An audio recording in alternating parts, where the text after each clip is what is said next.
Hello, everyone. I am coming to you to talk to you about your final exam.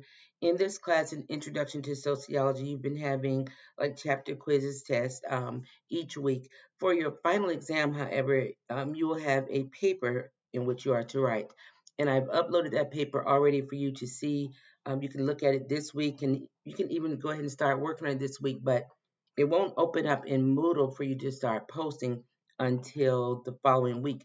However, I want you to pay attention that there's a reason why I'm opening up and showing it to you earlier, because when it's due, it'll be due on March the 6th, if I make no mistake, on March the 6th. That is on a Thursday. Yes, March the 6th on a Thursday at 6 o'clock p.m. Pay attention, folks, at 6 o'clock p.m. on that Thursday, March the 6th. So that won't be like your normal weeks that you're used to, where everything cuts off on Sunday night at 11:59. No, this will be due on March 6th on a Thursday by 6 o'clock p.m. So I'm releasing that so you can see it. At least you can look at it now, but you won't have to upload it until the following week. So you can go ahead and start looking at it.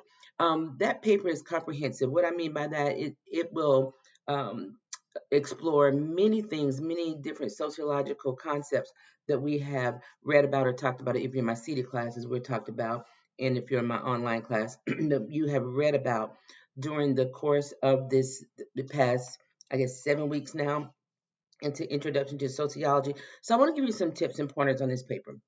So, on all your written assignments, honestly, I've not really graded them harshly. And I guess that's not the word. I'm not going to grade them harshly now, but I'm going to grade them more carefully. There is an attached rubric that you can see too. And so you'll know exactly what I'm going by and how your points will be added up in this particular paper. I want to give you some tips, however.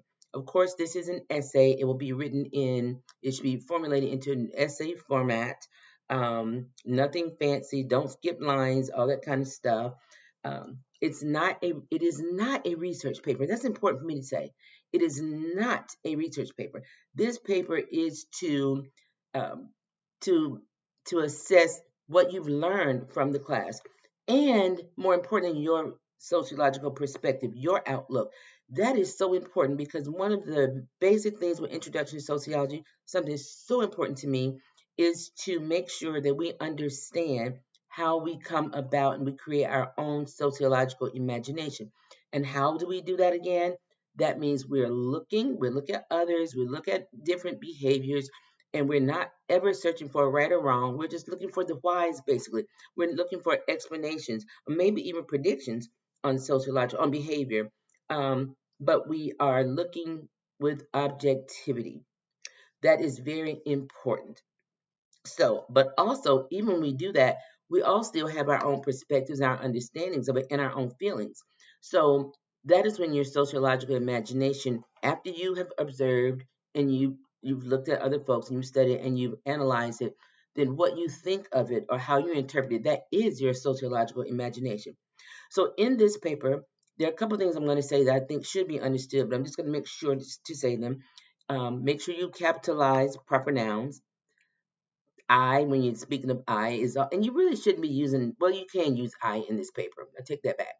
Um, but we want to make sure that our grammar is correct, our subject and verbs agree. Please, folks, stay away from fragmented sentences. If it doesn't have a full subject and verb in it, it's a fragmented sentence. Be careful, on the other hand, too, not to have these long, long sentences as well. They can be broken down in two sentences and make it easier to read. Do so. Don't use extra words, and by all means, stay away from cliches. I know I've said this in class, in my seated classes, when I'm saying it to everyone.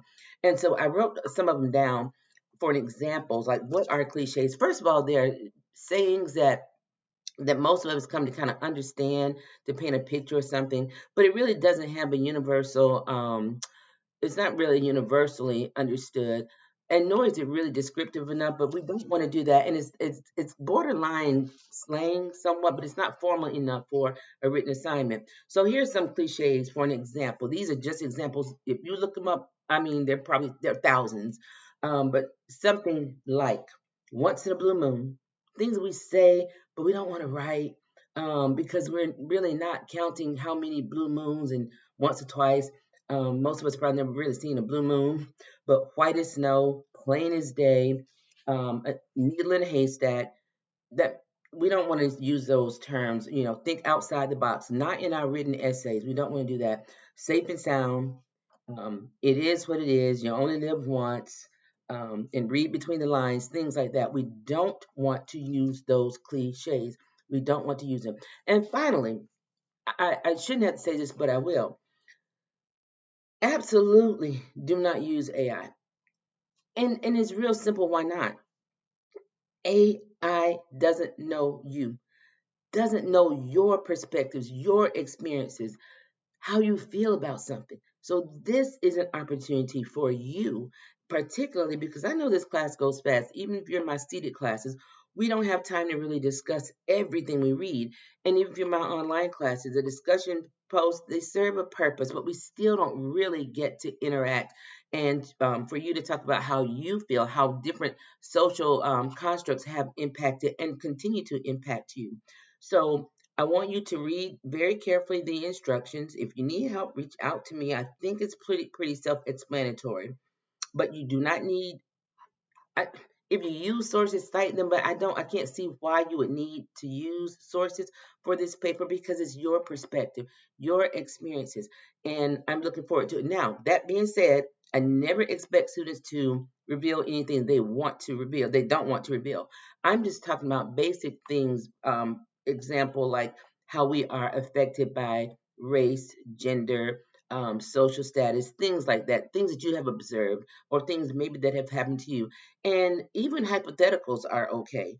Um, as long as you still share your sociological perspective on whatever topic that is. All right, so again, it's going to be available for you to view this week, and you can honestly go ahead and start working on it this week. But I'm giving you extra time because it does serve as your final exam, and I want to make sure that you have an opportunity, that you're not rushed with this paper. This is a higher level than just your ordinary written assignments. So this is from you to you, from you to me. But really, this is about your experiences, what your interpretations of all these different social constructs and how they have impacted you personally as an individual and your perspectives. So again, if you need questions, always reach out to me. I'll be happy to answer as many questions as possible. But I look forward to reading your papers. And again, it will be due March 6th on a Thursday at 6 o'clock p.m. Don't overlook that, folks. Make sure you get it in on time. All right. Thank you. I'll be back. I'll talk to you soon. Bye bye.